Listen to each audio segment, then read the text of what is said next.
जी हाँ बच्चों, आज के इस वीडियो में कक्षा 9वीं अर्धवार्षिक परीक्षा वर्ष 2024-25 यानी कि class 9th half yearly examination 2024-25 के लिए सूचना प्रौद्योगिकी की अवधारणा, concept of information and technology का जो आपका आज क्वेश्चन पेपर हुआ है, इसका कंप्लीट सॉल्यूशन बच्चों आपको इस वीडियो में बताया जाएगा। बच्चों, जैसे कि आपको सभी स्कूलों में यह पेपर आपका आया था और आज ही आपका पेपर हो चुका है। अब हम इस वीडियो में इस क्वेश्चन पेपर की कंप्लीट आंसर के लेकर के आ चुके हैं और इस वीडियो में आपको कंप्लीट क्वेश्चन पेपर का सॉल्यूशन बताया जाएगा, जिससे आप अपने आंसर्स को मैच कर सकते हो। पहले नंबर के क्वेश्चन को हम समझते हैं बच्चों। यहाँ पर हमें पहले नंबर का प्रश्न दिया है, पेट्रोल पंप पर तेल मापने के लिए प्रयुक्त कंप्यूटर होता है।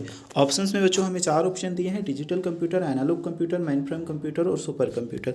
तो इसमें आपका जो बा वाला ऑप्शन था एनालॉग कंप्यूटर, ये आपका क्या करेक्ट आंसर था। इंग्लिश में भी बच्चों आपका सेम ही रहेगा, बी वाला ऑप्शन एनालॉग कंप्यूटर।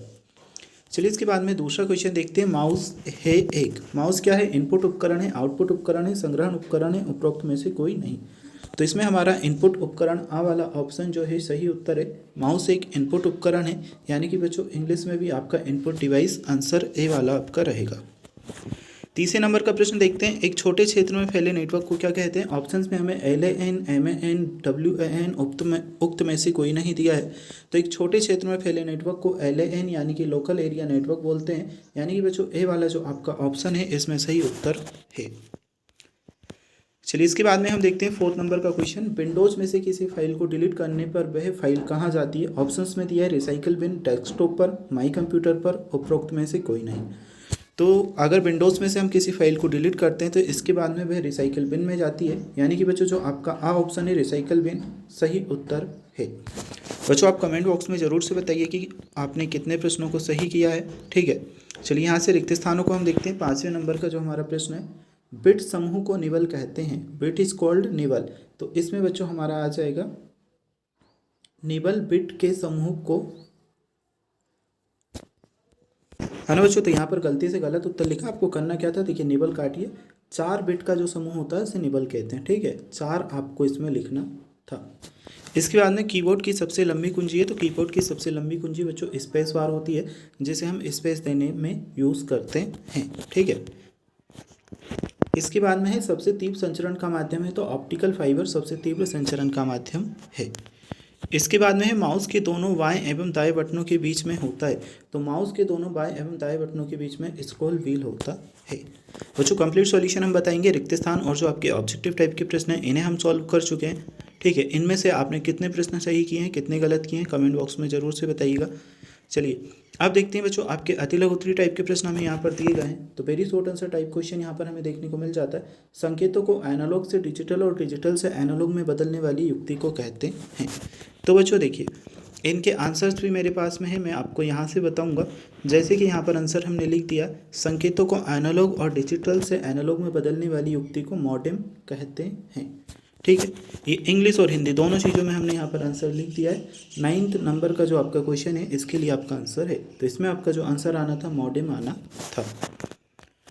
अब बच्चों जो आपको नेक्स्ट क्वेश्चन दिया है, सुपर कंप्यूटर का उदाहरण बताइए। ठीक है, यह हमारा 10वां प्रश्न है। सुपर कंप्यूटर का उदाहरण हमें बताना है। चलिए इस प्रश्न को हम देखते हैं।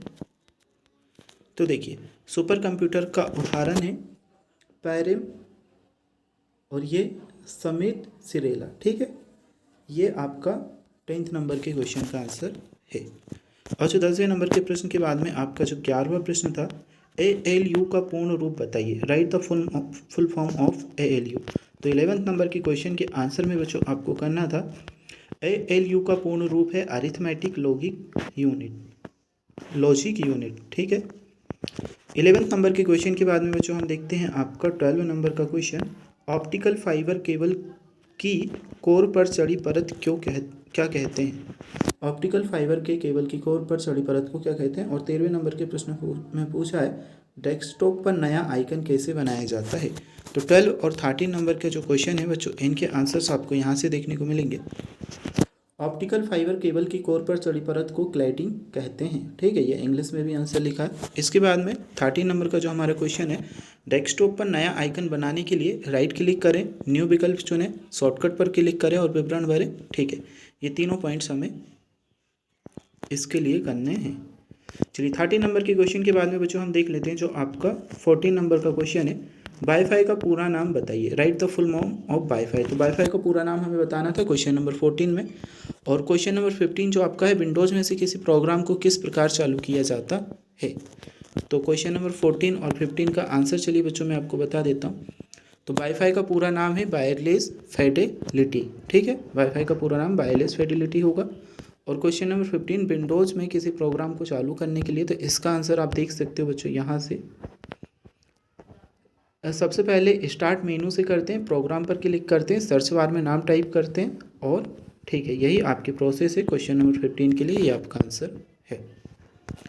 क्वेश्चन नंबर 15 के बाद में बच्चों हम देखते हैं हम आपका नेक्स्ट क्वेश्चन नंबर 16 आपको दिया है, MAN का पूर्ण रूप क्या है, what is the full form of MAN, ठीक है।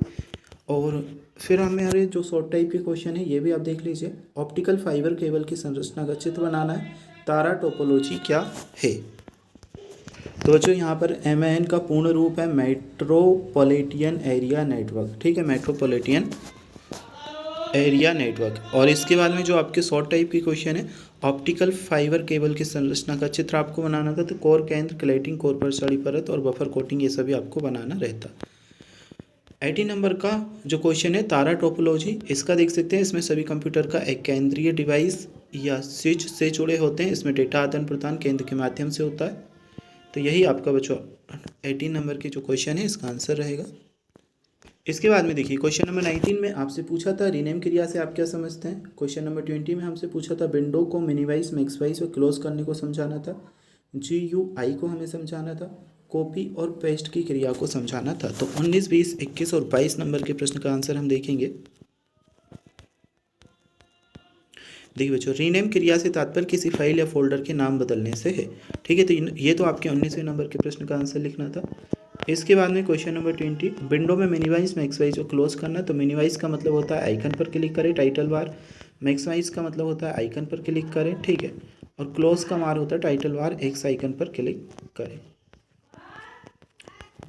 मिनिमाइज करने का मतलब देखिए बच्चों होता है कि जब हम किसी भी टैब को ओपन कर रखते हैं, तो जब मिनिमाइज उसे करते हैं तो वह स्क्रीन पर ही छोटा होकर एक साइड स्क्रीन पर आ जाता है और बैकग्राउंड में वह रन करता रहता है, लेकिन पूरा हटता नहीं है। मैक्सिमाइज का मतलब और क्लोज का मतलब कि वो जो टैब हमने ओपन कर रखी होती है वो पूरी तरह से बंद हो जाती है। GUI का आप देख सकते हैं, ग्राफिकल यूज़र इंटरफेस। यह एक इंटरफेस है जिसमें उपयोगकर्ता ग्राफिक्स तत्व उपयोग कर सिस्टम से इंटरेक्ट करता है। और कॉपी एवं पेस्ट की क्रिया समझ लीजिए। तो कॉपी चयनित डेटा को डुप्लीकेट करना, पेस्ट का मतलब होता है डुप्लीकेट डेटा को नई लोकेशन पर चिपकाना, ठीक है।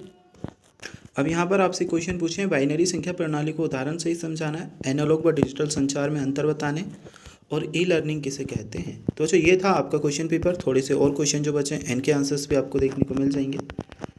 आपने टोटल क्वेश्चन में से कितने प्रश्न सही किए हैं कमेंट बॉक्स में ज़रूर से बताइएगा। यह है बाइनरी संख्या प्रणाली वाला, ठीक है। और बच्चों वीडियो को लाइक, चैनल को सब्सक्राइब जरूर से कर लीजिएगा। आपको जो नेक्स्ट क्वेश्चन पेपर है, पेपर होने के बाद उनके सॉल्यूशन भी बच्चों आंसर के भी आपको प्रोवाइड करा दी जाएगी।